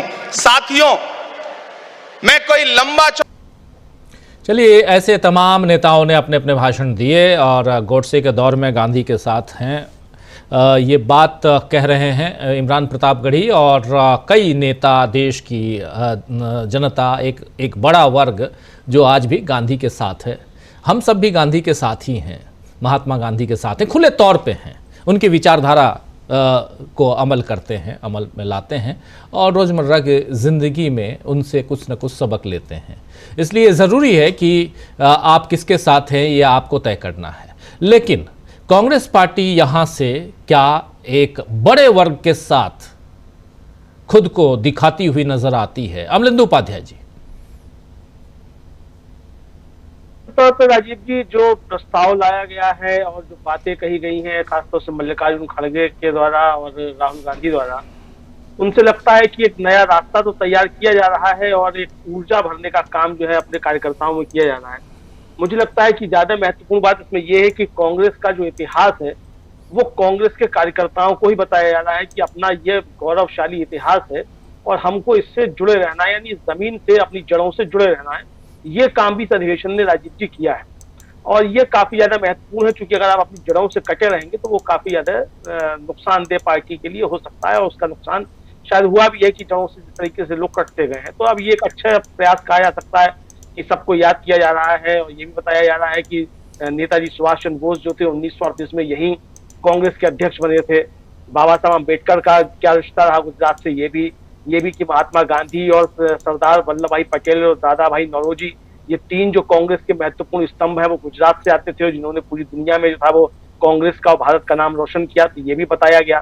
तो ये सारी बातें राजीव जी जो कही गई हैं, तो यानी एक तरीके से कांग्रेस का जो गौरवशाली इतिहास है वो भी रिकॉल किया जा रहा है और अपने कार्यकर्ताओं को भी बताया जा रहा है कि आप इस इतिहास को ओन करने वाले लोग हैं। आप वो नहीं है जो माफी वीर जो है, आप उनके वंशज नहीं है, आप वो लोग हैं जिन्होंने सत्ता के साथ और विदेशी सत्ता से भी आपने टक्कर दी है और उनको यहाँ से भगाया है। तो ये एक राज्य मुझे लगता है काफी ज्यादा महत्वपूर्ण चीज है। दूसरा ये कि पॉलिसी के स्तर पे जो ड्राफ्ट लाया गया उसमें स्पष्टता दिखाई पड़ रही है कि आपके मुद्दे क्या होंगे और किन मुद्दों पर आप आगे जाना चाहते हैं। मल्लिकार्जुन खड़गे ने भी आज जो बातें कही, टैरिफ से लेकर और पीएसयू बेचे जा रहे हैं, मोदी जी के मित्रों को किस तरीके से फायदा पहुंचाने के लिए ट्रम्प के आगे नाक रगड़ी जा रही है, सारी बातें उन्होंने उसमें शामिल की और ये भी स्पष्ट कर दिया कि वक्फ बिल पर भी हम जो हमारा विरोध है वो जारी रहेगा, हम उससे पीछे हटने वाले नहीं है। तो सारी बातें जो है वो एक तरह से आई है। राहुल गांधी ने भी अपनी बातें कही। दूसरी बात यह है कि एक तरह से कहा जाए कि जो रेपुटेशन वाली बात होती है आज वो रेपुटेशन थोड़ा कम था, तो ये एक कहा जाए कि मजबूती के साथ बात कही गई। अब जहां तक राजीव जी नेताओं के भाषणों की बात है, अच्छी बात है, नेता नए भी आ रहे हैं और पुराने भी आ रहे हैं, सब आ रहे हैं, बहुत अच्छी बात है और नेताओं को आना भी चाहिए, नयों को भी पुरानों को भी। एक समन्वय स्थापित करने की शायद कोशिश की जा रही है नए और पुरानों के बीच में, लेकिन नयों को लाया भी जाए ये भी जरूरी है, पुरानों को भी बना के रखा जाए बहुत जरूरी है। लेकिन इसके बीच में एक मुझे लगता है कि जो तादाद में स्थापित करने की बात है उस पर भी पार्टी को काम करना होगा। ये उनका अंदरूनी मसला है, हमारा कोई सुझाव नहीं है और उनको तय करना है किसको आगे लाना है किसको आगे नहीं लाना है। लेकिन ये ठीक है कि आज मतलब गोडसे के दौर में आप गांधी के साथ हैं, बहुत अच्छी बात है, लेकिन आप भाग्यशाली हैं, ये भी अच्छी बात है। तो आपके भाग्यशाली होने से चीजें कुछ इतनी होती हैं, तो मतलब ये है कुल मिला के कि गोडसे के दौर में गांधी के साथ रहना ज्यादा बड़ी बात है, भाग्यशाली होना छोटी बात है। तो महत्वपूर्ण बात यह है कि गोडसे के दौर में गांधी के साथ हैं और आप आगे खड़े रहिए। बाकी लोग भी इस दौर में जो खड़े हैं वो चाहे कांग्रेस से जुड़े हैं या नहीं खड़े हैं, वो भी अगर जो सिंपथाइजर भी हैं अगर कांग्रेस के, तो वो भी इस समय बड़ी बात है राजीव जी, क्योंकि गोडसेवादियों का जो दौर है उस समय अगर कोई गांधी की बात कर रहा है तो ये निश्चित तौर से सराहनीय। बिल्कुल बिल्कुल बिल्कुल सही कह रहे हैं। या शकील जी आपके पास आना चाहता हूं दोबारा। प्रेस कॉन्फ्रेंस और कल भी प्रेस कॉन्फ्रेंस होगी कांग्रेस और खासकर राहुल गांधी पर बीजेपी ने भी प्रेस कॉन्फ्रेंस की 5 बजे शाम को। रविशंकर प्रसाद ने और बहुत सारी बातें, क्योंकि राहुल गांधी भाषण दें और सीधा हमला अगर बोले बीजेपी आरएसएस पे तो बीजेपी का रिएक्शन तो आना ही था, रिएक्शन भी आया। लेकिन बीजेपी और आरएसएस पे राहुल गांधी लगातार हमला बोलते हैं, क्या ये कार्यकर्ताओं के लेवल तक ये इस चीज को नरेट कर पाते हैं राहुल गांधी या कांग्रेस पार्टी या मल्लिकार्जुन खड़गे कह लें तो वो? जी बिल्कुल सही बात कही आपने। सबसे ज्यादा तालियां तभी बजी जब राहुल ने आरएसएस और बीजेपी पे सीधा हमला किया। राहुल की जो मूल बातें हैं वो लोगों पे सीधा असर करती हैं। देखिए, जो एआईसीसी के प्रतिनिधि यहां आए हुए थे, एआईसीसी मेंबर जिन्हें कहते हैं, जो हर राज्य के होते हैं, उनमें सब जाति और धर्म के होते हैं और वो लोग सारे के सारे, जब रिजर्वेशन की बात आती है, जब राहुल गांधी ने कहा कि इसको मैं 50% से ऊपर लेके जाऊंगा, मोदी जी जातिवार गणना नहीं कराएंगे, मैं करवाऊंगा, इस पे लोग सबसे ज्यादा खुश होते हैं, सबसे ज्यादा तालियां बजाते हैं, नारे लगाते हैं। इसका मतलब कि ये बात लोगों तक जाती है। देखिए, राहुल ने आज क्या कहा, आपने बताया कि बीजेपी ने प्रेस कॉन्फ्रेंस की करेंगे और मीडिया की बातें होती हैं कि मीडिया क्या चलाता है, क्या खबर देता है। कल की जो CWC की मीटिंग थी वो इन हाउस थी, लेकिन इन हाउस मीटिंग में उनके अपनी कहानियां हैं। तो राहुल ने आज उस बात को कहा। किस तरह कहा राहुल ने इंदिरा गांधी का उदाहरण देकर कहा कि एक बार मैंने इंदिरा जी से पूछा, मैं छोटा सा था 7-8 साल का, कि अगर आप मर जाएंगी तो आप क्या सोचती हैं, लोग आपको कैसे याद करेंगे? इंदिरा गांधी ने कहा कि राहुल, मैं अपना काम करती हूं, मुझे लोग याद करेंगे कैसे करेंगे ये मेरे सोचने का विषय नहीं है। याद नहीं करेंगे उससे भी कोई फर्क नहीं पड़ता, लेकिन मैं आज जो काम करती हूं महत्वपूर्ण है। राहुल ने कहा कि मैं भी यही करता हूं। बहुत बड़ी बात कही राहुल ने, और ये वास्तविकता है। तमाम नेता भाषणों की आज बात हो रही थी, बहुत सारे भाषण हुए। भाषण हमारे यहाँ बड़े अच्छे दिए जाते हैं, अमल में कितने आते हैं, उनमें क्या कंटेंट होता है, असली बात क्या होती है, हम सबको मालूम है वो सारी की सारी। और आजकल तो कार्यकर्ताओं को और आम जनता को भी मालूम है कि भाषण में क्या है। तो लेकिन राहुल जो कहते हैं, राहुल की ज्यादातर बातें उनके दिल से निकली हुई होती है। यही राहुल में और दूसरे नेताओं में फर्क है। तो राहुल ने कहा कि मैं भी यही सोचता हूं कि लोग मेरे बारे में क्या कहते हैं, मुझे इसकी परवाह नहीं करना चाहिए, और मैं इसकी परवाह करता भी नहीं। मुझे आज जो काम करना है, मेरी आज जो सोच है, मेरी आज जो कमिटमेंट है, मैं उसके हिसाब से काम करता हूं। और ये बहुत बड़ी बात राहुल ने। दूसरे बाकी विपक्ष के नेताओं की बात के बारे में राहुल ने एक अप्रत्यक्ष रूप से, डायरेक्ट नहीं, लेकिन उनपे अटैक तो किया है। राहुल ने जब भाजपा और आरएसएस का जिक्र किया और विचारधारा का जिक्र किया, तो उन्होंने कहा कि भाजपा और आरएसएस को केवल कांग्रेस ही रोक सकती है और बाकी पार्टियां नहीं। ये उनके शब्द थे। बाकी पार्टी मतलब बाकी विपक्षी पार्टियां। सही बात भी है, क्योंकि एक तो वो रीजनल है, उनके पास उतनी ताकत भी नहीं है, और दूसरे राहुल ने कहा कि इसलिए हो सकती है कि उनकी विचारधारा में क्लियरिटी नहीं है। ये बात भी सही है। एक तो राष्ट्रीय पार्टी है, राहुल के आने के बाद से विचारधारा में बहुत क्लियरिटी है, तो राहुल ने कहा कि हम उनको रोक सकते हैं। तो ये बहुत ही महत्वपूर्ण बात कही है। बहुत डायरेक्ट किसी का हमला नहीं माना जाता है, राजनीति में इस तरह की बातें चलती है, लेकिन उन्होंने ये बात कही कि आप लोग हमारे साथ आके, कांग्रेस के साथ मिलके, जो इंडिया गठबंधन की बात होती है, आप रोक सकते हैं, लेकिन अगर कोई ये सोचता है कि वो अकेले रोक लेगा तो नहीं रोक सकता। हाँ, कांग्रेस में वो ताकत है कि वो अकेले भी रोक सकती है और रोक रही है। तो ये सारी बातें बहुत महत्वपूर्ण थी। दूसरा, एक ये थोड़ी सी जानकारी के लिए बात बता दें कि 3 पूरे जो सेशन में 3 प्रस्ताव पास हुए हैं। एक प्रस्ताव गुजरात में पास हुआ है, उसमें बड़ी चर्चा हुई है।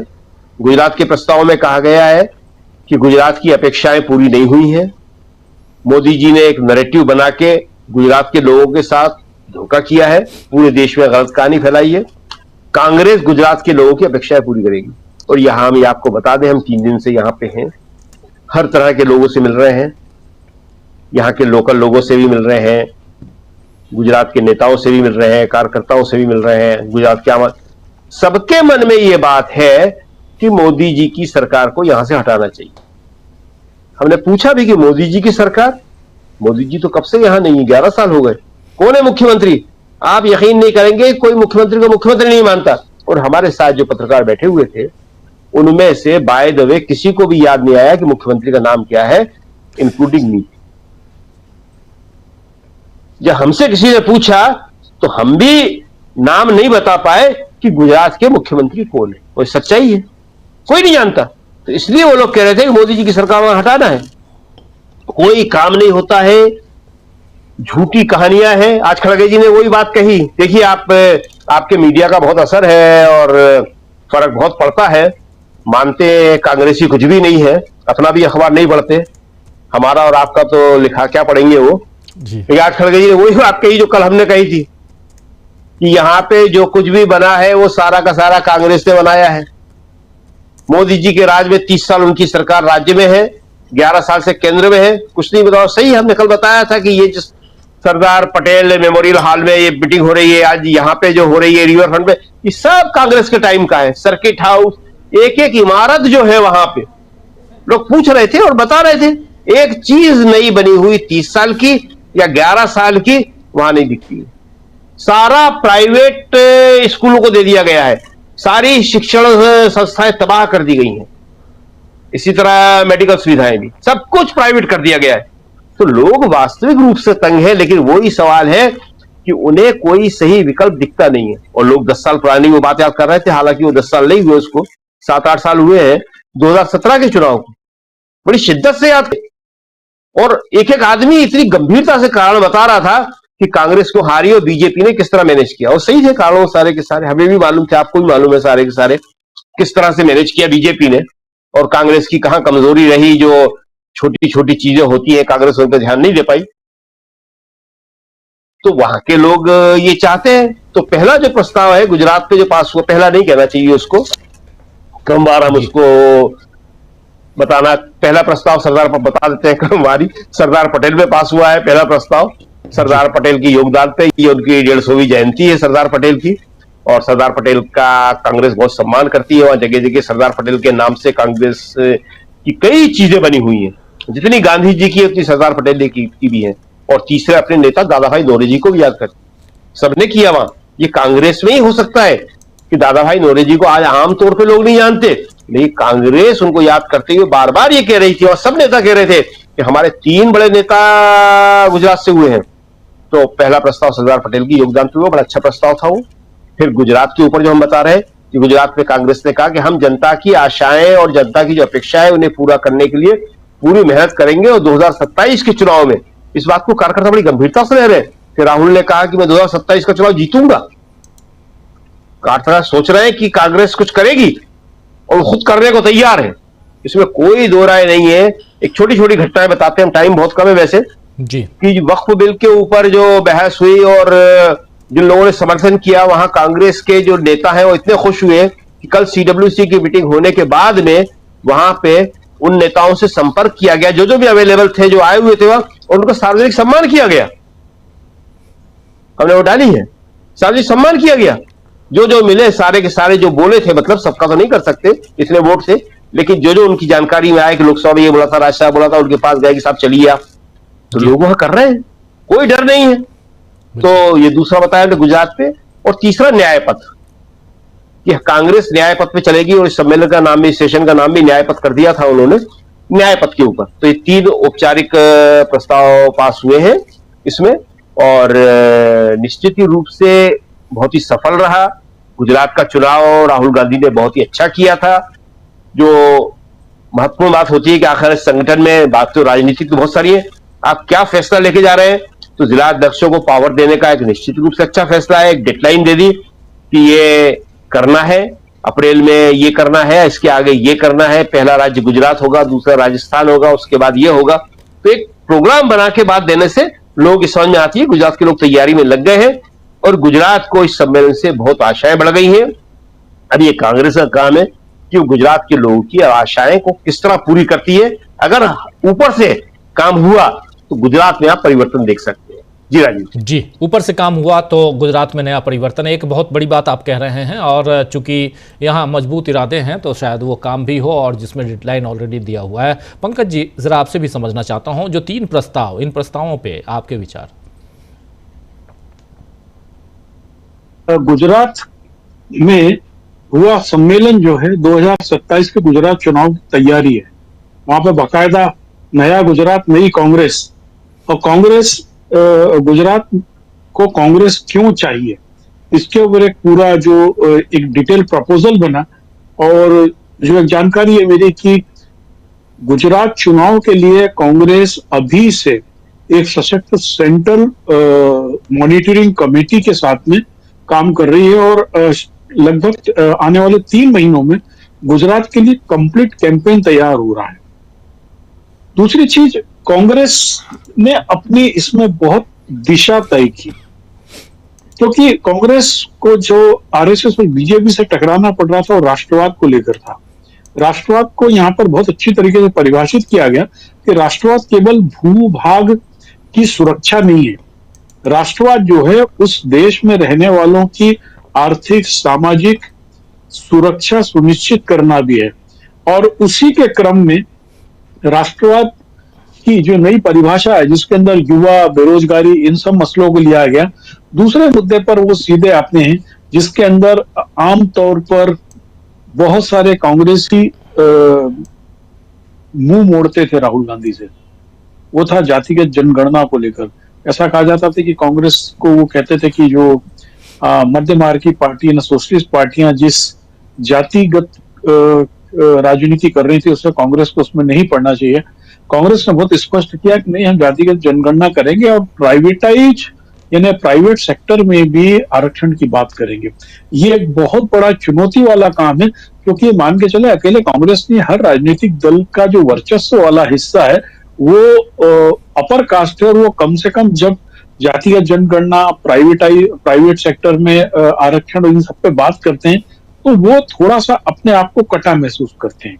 ठीक इसी तरीके से एके एंटोनी कमेटी की जो 4 साल पहले की रिपोर्ट थी उसमें कह दिया गया था कि कांग्रेस के ऊपर प्रो मुस्लिम होने का ठप्पा लगा हुआ और कांग्रेस को मुस्लिम मसलों से थोड़ा दूर रहना चाहिए। और उसके बाद में कांग्रेस की जो पुरानी कांग्रेस से ही वो एक धारा चली आ रही, मदन मोहन मालवीय, कमलापति त्रिपाठी, और दूसरी कम से कम जिसको हम कह सकते हैं कि बहुत सारी कम्युनिस्ट, जिसको साम्यवादी विचारधारा कहते थे, उससे मिलती जुलती, उस विचारधारा के टकराव में मंडल कमंडल की लड़ाई के समय से कांग्रेस में फिर से एक बार हर राज्य में फूल छाप कांग्रेसी वो सक्रिय हुए थे। कुछ पार्टी छोड़ के चले गए थे, लेकिन कुछ पार्टी में रह के भी कमल खिलाते रहते थे। कोई बागेश्वर के पैर में लिपटा है तो कोई आशाराम की लिपटा हुआ है। लेकिन वक्फ बोर्ड के मामले में कांग्रेस ने क्लियर कट अपना कॉन्सेप्ट देके बोल दिया है कि अल्पसंख्यकों के लिए, खासतौर पर मुस्लिमों के लिए कांग्रेस साथ में खड़ी हुई है। इस मसले पर भी बहुत सारे कांग्रेसी राहुल गांधी से असहमत रहते थे, और पिछले चुनाव में हमने देखा है कि चाहे अडानी का मसला हो, चाहे जातिगत जनगणना का मसला हो, चाहे मुसलमानों का मसला हो, बहुत सारे जो कांग्रेसी हैं उन्होंने राहुल गांधी को, मैं स्पष्ट रूप से कहूं, वो बैकबाइट किया है, उसकी पीठ पे छुरा घोंपा है। यदि 3 मुद्दों पर पिछले लोकसभा चुनाव में भी कांग्रेस यदि ईमानदारी से काम करते तो ना कुछ होता, कांग्रेस 10 सीटें और अधिक सीट जीत सकती थी, क्योंकि वो पार्टी की जो दिशा है वो स्पष्ट करता था। ये जो 3 मुद्दे हैं, राष्ट्रवाद को लेकर, जातिगत जनगणना को लेकर और वक्त को लेकर, एक की जो कांग्रेस का पारंपरिक वोट बैंक रहा है, दलित, मुस्लिम, पिछड़ा, उसको एक नए दौर में नीतिगत रूप से शामिल करने का एक बहुत बड़ा संदेश गया है। और यदि, जैसी हमको जानकारी है कि जिला अध्यक्षों के नियुक्ति में भी कांग्रेस की ओर से अपरोक्ष रूप से संदेश दे दिया गया है कि हमको इस वर्ग के लोगों को बहुत सारी जगह देनी है। यदि ये सफल होता है तो एक तो जान के चलिए कि जो निष्क्रिय कांग्रेसी हैं, जो केवल मठाधीश बन के बैठे हुए हैं सालों से, केवल अपनी उच्च जाति और अपने पैसे की पकड़ के कारण, वो लोग अपने आप अलग हो जाएंगे। और दूसरी चीज, जो नई जनरेशन है जिसके अंदर बहुत सारे ओबीसी, माइनॉरिटीज के लोग हैं, वो सब लोगों को आगे मौका मिलेगा। और कांग्रेस अपनी स्पष्ट विचारधारा के साथ में उसको ये, जैसे बीजेपी को मालूम है कि फला फला लोग हमको वोट नहीं देते हैं, अब शायद कांग्रेस एक बार फिर रास्ते पे आ रही है कि फला फला हमको वोट नहीं देते, हमें उनके वोट की चिंता नहीं, लेकिन जो ये अकलियत के लोग हैं, दबे पिछड़े लोग हैं, जिनको संभावना है रोजगार को लेकर, जिनको संभावना है देश को लेकर, हमें उन पर फोकस करना है। ये जो प्रस्ताव है, ये कांग्रेस को नए सेगमेंट में अपने नए वोटर्स को जोड़ने के लिए बहुत महत्वपूर्ण भूमिका अदा कर सकते हैं, बशर्ते कांग्रेसी जो योजना बनाई गई है उसको ईमानदारी से लागू करें, और जो मठाधीश हैं उन पे थोड़ा सा नियंत्रण। जी राजीव जी। जी बिल्कुल बिल्कुल। क्या कहेंगे प्रशांत जी, कांग्रेस की बातें हम कर रहे हैं, महाधिवेशन की बात कर रहे हैं, लेकिन ये जो 3 बिंदु जिसके बारे में जिक्र कर रहे थे अभी शकील जी, और फिर आगे उस पर चर्चा हो रही है, पंकज जी भी अपनी बात रख रहे थे। एक सबसे बड़ी चीज़ है कि इंडिया गठबंधन को लेकर, उसकी मजबूती को लेकर कांग्रेस पार्टी के पास एक रूट प्लान भी होना चाहिए। वो दिखता है क्या? और ऐसे सम्मेलनों से ये चीज़ें तो निकल के आनी भी चाहिए थी। जी देखिए, वहां पे मैं अधिवेशन के भाषणों को सुन रहा था, तो जो कोलिशन पॉलिटिक्स की जो बातें हैं वो हैं। कांग्रेस का एक भी नेता एकला चलो रे हम अकेले चलेंगे, इस ध्वनि में बात नहीं कर रहा था। तो कोalition, क्योंकि ये कांग्रेस पार्टी का अधिवेशन था, इंडिया गठबंधन का नहीं था, तो मोटे तौर पर, लेकिन वो कोalition पॉलिटिक्स को एक्सेप्ट करके चलने की बात कर रहे हैं। एक बात। दूसरी बात कि देखिए, जो प्रस्ताव सरदार पटेल पे आया, जरा उसको भी हम लोग समझें कि वो क्यों आया। सरदार पटेल को लेकर बीजेपी ओनरशिप क्लेम करती है और बहुत सी भ्रांतियां सरदार पटेल के बारे में फैलाई गई। और क्योंकि बीजेपी कभी भी आरएसएस के जो संस्थापक हैं, बड़े सरसंघचालक हुए शुरुआत के, उनको लेकर कभी बीजेपी उनको क्लेम नहीं करती, क्योंकि उनका इतिहास उतना गौरवशाली नहीं है, भारत की आज़ादी में उनका पार्टिसिपेशन नहीं है। तो ये सरदार पटेल को की ओनरशिप करते थे। सरदार पटेल वो व्यक्ति हैं कि महात्मा गांधी की हत्या के 5वें दिन, यानी 4 फरवरी 1948 को सरदार पटेल ने ही आरएसएस पर बैन लगाया था।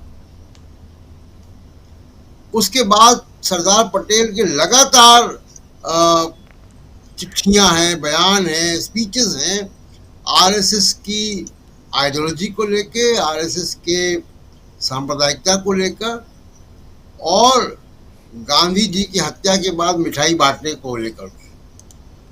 ये सब बातें इतिहास में दर्ज हैं, चिट्ठियां हैं उनकी। अब क्योंकि सोशल मीडिया पे कांग्रेस भी एक्टिव है, तमाम सारे जो इतिहासकार हैं जो वो भी एक्टिव हैं, तो बीजेपी को इसका कोई जवाब नहीं मिलता है। तो पहली बात कि गुजरात का इलेक्शन में सरदार पटेल का वो नाम इस्तेमाल न कर पाए, नाम इस्तेमाल करें तो ये सब भी आए कि गांधी की हत्या के बाद आरएसएस को बैन किया था सरदार पटेल ने, ये सब बातें भी आए। इसलिए सरदार पटेल को जो है, उनको प्रस्ताव गुजरात के इलेक्शन के लिए, और जो बीजेपी की एक फेक ओनरशिप है सरदार पटेल की लेगेसी को लेकर, उसको चैलेंज करने के लिए एक प्रस्ताव आया। दूसरा बहुत महत्वपूर्ण, जो राहुल गांधी के हमले हैं जी, देखिए इस वक्त मोदी वीकेस्ट विकेट पे खेल रहे हैं, सबसे कमजोर स्थिति में है। 30 तारीख को वो गए थे आरएसएस के हेडक्वार्टर, पहली बार 11 साल में, और यहाँ खबर हम आपको बता चुके थे, हम लोग यहाँ पे चर्चा कर चुके हैं कि मोदी साहब को आरएसएस ने बहुत साफ कह दिया है कि आपका और अमित शाह का रबर स्टैंप नहीं होगा बीजेपी का अगला प्रेसिडेंट। अब तमाम तरीके के अंतर्विरोध बीजेपी के अंदर दिखाई दे रहे हैं, उत्तर प्रदेश की इकाई में दिखाई दे रहे हैं।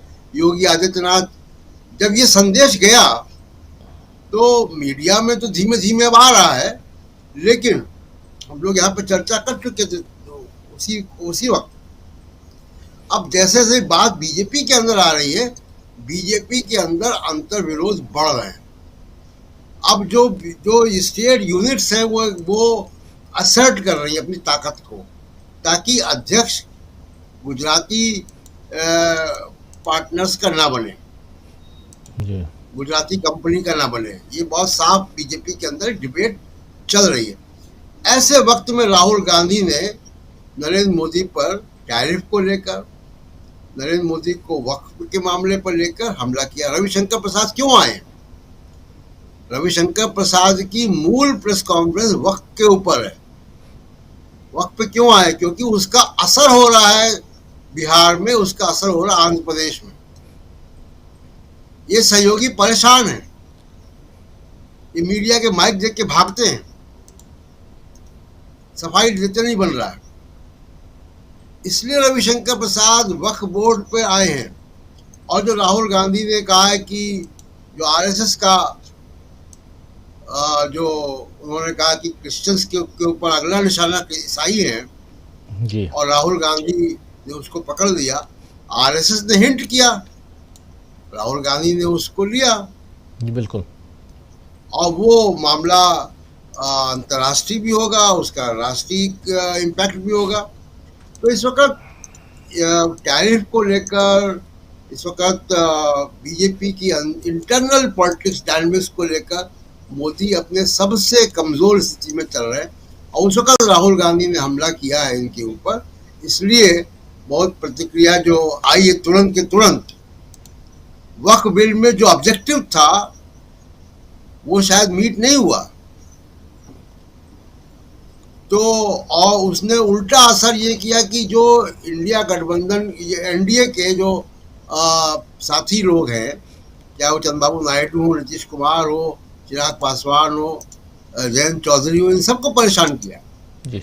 इन सबकी कंस्टिट्यूएंसीज हिल गई हैं। तो बीजेपी अभी इसी में मैनेज करने में लगी हुई है कि बीजेपी को जितना फायदा नहीं हो रहा है उतना नुकसान हो रहा है, इसलिए रविशंकर प्रसाद तुरंत राहुल गांधी को लेकर प्रेस कॉन्फ्रेंस कर रहे हैं। कुल मिला के ये कि कांग्रेस पार्टी यहाँ से कैसे इमर्ज करती है, जो रेजोल्यूशन है सोशल जस्टिस के रेजोल्यूशन बहुत इंपॉर्टेंट है, सरदार पटेल पे जो रेजोल्यूशन है वो इम्पोर्टेंट है बीजेपी को काउंटर करने के लिए, आरएसएस को काउंटर करने के लिए। यहाँ से कांग्रेस कैसे निकलती है इसको देखते हैं। बिल्कुल बिल्कुल। सुनील जी, आप क्या कहेंगे? क्लोजिंग आपसे।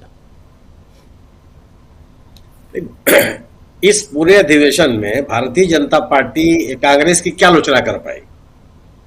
कांग्रेस के द्वारा उठाए गए मुद्दों पे बात कर पाई? नेताओं के भाषणों को लेकर कोई चर्चा कर पाई? कांग्रेस सरकार की नीतियों का पड़ रहे दुष्परिणाम, देश के ऊपर पड़ रहे दुष्परिणामों की चर्चा की, उस पर बीजेपी कुछ कर पाई? नहीं कर पाई। वही लेने के बाद कि पार्टी के अध्यक्ष को एक अलग कुर्सी दी गई बैठने के लिए, यह बात कितनी अपील करेगी लोगों को? एक उम्र दराज व्यक्ति अगर वह ऊंची कुर्सी बैठता है, उसको लेकर के आप एक माहौल बनाने का प्रयास करें। जिस खड़गे जी के भाषण के दौरान पार्टी की पार्लियामेंट्री बोर्ड की अध्यक्ष आम जनता के सामने बीच में बैठी हुई हो, उसमें अगर आप ये परसेप्शन बनाने की कोशिश करेंगे कि पार्टी के अध्यक्ष की अवमानना की गई, उनकी उपेक्षा की गई, उनका तिरस्कार किया गया, ये चलेगा क्या? लोग इसको स्वीकार कर लेंगे क्या? रही बात, भारतीय जनता पार्टी तो लगातार कोशिश कर रही है विभिन्न महापुरुषों को अपनी तरफ खींचने के लिए। सुभाष चंद्र बोस को खींचने का उन्होंने प्रयास किया। क्या क्या नहीं कहे कि सुभाष चंद्र बोस से जुड़े हुए जितने भी अभिलेख हैं उनको हम सामने ला देंगे। क्या पश्चिम बंगाल के लोगों ने स्वीकार कर लिया, इस देश के लोगों ने स्वीकार कर लिया कि सुभाष चंद्र बोस और कांग्रेस के नेतृत्व में किसी तरह का विवाद था? ये बातें सरदार पटेल को लगातार लगे कर रहे हैं। सरदार पटेल के लोगों को गुजरात की जनता कैसे स्वीकार कर लेगी कि वह भारतीय जनता पार्टी से उनका या संघ के लोगों से कोई इसी तरह का उनका तालमेल रहा है, या वह सरदार पटेल के सोच, उनके नीतियों, उनके सिद्धांतों के अनुसार चलने वाले लोग हैं? सवाल इस बात का है, नरेंद्र मोदी जी ने अपनी अलोकप्रियता या पार्टी पर अपनी पकड़ स्वतः स्वीकार कर ली संघ के मुख्यालय जाकर के। अटल बिहारी वाजपेयी जैसा व्यक्ति जो एक मिलीजुली सरकार चला रहे थे, इतने प्रचंड बहुमत की सरकार उनके पास नहीं थी, उनको भी संघ के समर्थन की आवश्यकता थी, लेकिन प्रधानमंत्री के रूप में आरएसएस के मुख्यालय नहीं गए। उन्होंने सरकार चलाई और जिनसे मिलना था उससे मिलता रहे, लेकिन मुख्यालय कभी नहीं गए। मोदी जी चले गए। क्यों चले गए? क्या उनकी यह यात्रा अनायास थी? इसका कोई राजनीतिक मकसद नहीं था? इसका उनको अपने उनके राजनीतिक करियर के लिहाज से इसका कोई महत्व नहीं था? केवल कर्सी विजिट करने के लिए गए थे? क्या ये कुछ स्वीकार कर सकता है जो नरेंद्र मोदी जी की राजनीति को जानता है? एक राजनीतिक उद्देश्य के साथ की गई वो यात्रा थी, और संघ के सामने सबसे बड़ी चुनौती है कि क्या वह जिस व्यक्ति पूजा को गुजरात की राजनीति में प्रश्रय देती रही, देश की राजनीति में उस तरह की व्यक्ति पूजा को प्रोत्साहित करती रहेगी? और अगर इस शैली को उसने प्रोत्साहन देना जारी रखा और इसको स्वीकार करती रही हो, तो आने वाले दिनों में जो हस्त्र उसका गुजरात में दिखाई पड़ रहा है, क्या देश के पैमाने पर अपने उस हस्त्र को स्वीकार कर लेगी? आरएसएस के सामने, संघ के सामने यह मजबूरी है कि वह व्यक्ति पूजा को दूर खत्म करे, वह उन अपने सिद्धांतों और कार्यक्रमों को लोगों तक ले जाने का प्रयास करे, वह व्यक्ति आधारित राजनीति को अगर प्रोत्साहित करेगी तो मुझे लगता है कि कांग्रेस को बहुत नुकसान, बीजेपी को बहुत नुकसान होगा, संघ को नुकसान होगा। संघ जो उद्देश्य, जिन उद्देश्यों को 100 साल में भी पूरा नहीं कर पाया, देश में सांप्रदायिकता की राजनीति की स्वीकृति नहीं बढ़ा पाया और लगातार वो अपने अभियान में लगा हुआ है, वह किसी भी तरह की कमजोरी कैसे स्वीकार कर लेगा? और अगर वह मोदी जी की लगातार बढ़ती हुई व्यक्ति पूजक राजनीति को अगर वह रोकने का प्रयास नहीं करता और अपने विमर्श को बढ़ाने का प्रयास नहीं करता, तो क्या वह आने वाले दिनों में भी अपने जो लक्ष्य उसको हासिल कर पाएगा, वो या हासिल करने की तरफ बढ़ पाएगा? तो ये आरएसएस की मजबूरी है कि वह व्यक्ति पूजा की इस राजनीति पर रोक लगावे और ऐसे लोगों को बीजेपी में प्रोत्साहित करे जो संगठन के लोग, जो बिना किसी अपने व्यक्तिगत अभिलाषा के लोगों के बीच में काम कर सके, वो ऐसे लोग हों जो व्यक्ति पूजा को प्रोत्साहित करने वाले लोगों के सामने एक विशेष उदाहरण प्रस्तुत कर सके। यह इस कारण से संघ की आवश्यक मजबूरी है वो कि वह जो वर्तमान भारतीय जनता पार्टी की सरकार का नेतृत्व कर रहे लोग हैं, चाहे मोदी जी हो चाहे अमित शाह जी हो, उनकी राजनीति को रोकने की कोशिश करे और उनके सामने एक संगठन के व्यक्ति को खड़ा करे। रही बात कांग्रेस के इस अधिवेशन की, कांग्रेस ने गुजरात के लोगों के बीच में, देश के लोगों के बीच में यह संदेश देने की कोशिश की है। मैं कह सकता हूं अपने अनुभव के आधार पर, पिछले कुंभ के दौरान प्रयागराज में, इलाहाबाद में मैं कई परिवारों से मिला, गुजरात के परिवारों से। उनके मन में वर्तमान बीजेपी सरकार के प्रति एक नाराजगी है, लेकिन वह विकल्पहीनता की स्थिति में है। अगर आप उनसे बात कीजिए तो उनके सामने सरकार को समर्थन देने का कोई तर्क नहीं है। वह गुजरात की बीजेपी सरकार को क्यों समर्थन दे रहे हैं, इसके बारे में आप कन्विंस नहीं कर सकते। अगर आप उनके सामने सवाल पैदा करेंगे तो उसका उनके पास जवाब नहीं है। लेकिन यह जरूर कहते हैं कि आखिर जाए कहां, कौन सा राजनीतिक दल है जो हमारे सामने विकल्प की स्थिति में है या इस सरकार से मजबूती से लड़ने की स्थिति में। कांग्रेस ने जब भी यह लोगों को यह एहसास दिलाया, विश्वास दिलाया, गुजरात की जनता उनके सामने खड़ी होगी, जिसका भी मल्लिकार्जुन खड़गे साहब जिसकी चर्चा कर रहे थे कि मात्र 7-8 सदस्यों की कमी से सरकार नहीं बना पाए। यह वह दौर रहा है जब मोदी जी की लोकप्रियता चरम पर थी, आसमान पर थी। पूरा देश और गुजरात खासतौर से उन्हीं की तरफ देख रहा था। आज की स्थिति तो यह है कि कांग्रेस ने एक वैकल्पिक विमर्श खड़ा कर दिया, और अगर जिस राजनीतिक अभियान को कांग्रेस ने अपने इस अधिवेशन के माध्यम से गुजरात में शुरू किया है, अगर वह इसको जमीन पर उतारने में सफल रही और अपने राजनीतिक कार्यक्रमों से वह अगर कोशिश करती दिखाई पड़ी, तो यह बहुत कठिन सवाल नहीं होगा कि वह बीजेपी की सरकार को अपदस्थ कर ले और एक नया राजनीतिक परिदृश्य गुजरात में बना ले। जी बिल्कुल आप सही कह रहे हैं। नया राजनीतिक परिदृश्य गुजरात के हिसाब से, क्योंकि गुजरात में कांग्रेस पार्टी इस बार अधिवेशन करके अब आज समाप्त कर दी और उसके बाद अब आगे की रणनीतियां क्या होंगी इस पर सबकी निगाहें टिकी हुई हैं। बहुत बहुत शुक्रिया सुनील जी आपका, बहुत शुक्रिया शकील जी गुजरात से जुड़ने के लिए, तमाम मसलों पे चर्चा के लिए शकील जी बहुत बहुत शुक्रिया। पंकज जी आपका शुक्रिया, प्रशांत टंडन जी आपका भी बहुत बहुत शुक्रिया, और अमलेंदु उपाध्याय जी आपका भी बहुत बहुत शुक्रिया, बहुत धन्यवाद आप सबका। और आप तमाम साथियों आप सबका भी शुक्रिया अदा करता हूं। ज्योति जी हमारे साथ हैं, शाह आलम साहब जुड़े हुए हैं, उदय प्रसाद सिंह साहब जुड़े हुए हैं, फजल अली साहब हैं, और श्री किरण जे भी हैं, ज्योति जी हैं, जैनाब हैं, और एक हैं। लोग बंद कमरों में चैन से जब सोते हैं, लोग बंद कमरों में चैन से जब सोते हैं, जागता है सारी